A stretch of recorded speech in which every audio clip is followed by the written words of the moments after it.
கர்நாடக மாநிலம் ஹாவேரி அருகே கன்னத்தில் காயமடைந்த சிறுவனுக்கு தையல் போடாமல் ஃபெவிக்விக் தடவப்பட்ட சம்பவம் அதிர்ச்சியை ஏற்படுத்தியுள்ளது. அடூர் ஆரம்ப சுகாதார மையத்தில் நடந்த இந்த சம்பவம் குறித்து சிறுவனின் பெற்றோர் செவிலியரிடம் விசாரித்துள்ளனர். தையல் போட்டால் குழந்தையின் கன்னத்தில் தழும்பு ஏற்படும் என்பதால் ஃபெவிக்விக் தடவியதாக செவிலியர் கூறியுள்ளார். இந்த வீடியோ சமூக வலைதளத்தில் பரவியதை தொடர்ந்து செவிலியர் ஜோதியை பணியிட மாற்றம் செய்து ஹாவேரி மாவட்ட சுகாதாரத்துறை அதிகாரி உத்தரவிட்டுள்ளார்.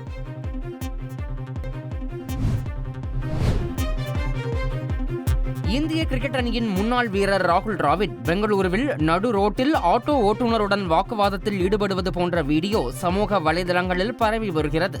முன்னால் சென்ற ஆட்டோ திடீரென பிரேக் அடித்ததால் ராகுல் டிராவிடின் கார் ஆட்டோ மீது மோதி சேதமடைந்ததாகவும் அதனால் அவர் வாக்குவாதம் செய்ததாகவும் கூறப்படுகிறது. இருப்பினும் இதுகுறித்து போலீசாருக்கு எந்த தகவலும் தெரிவிக்கவில்லை. ஏற்கனவே சாலையில் ராகுல் டிராவிட் கோபப்படுவது போல ஒரு வீடியோ வெளியாகி வைரலான நிலையில் இறுதியில் அது விளம்பரப்படம் என தெரிய வந்தது. எனவே தற்போது பரவும் வீடியோ விளம்பரப்படமா அல்லது உண்மையிலேயே நடந்த சம்பவமா என்ற கேள்வியும் எழுந்துள்ளது. செய்திகளை உடனுக்குடன் தெரிந்து கொள்ள உடனே சப்ஸ்கிரைப் பண்ணுங்க.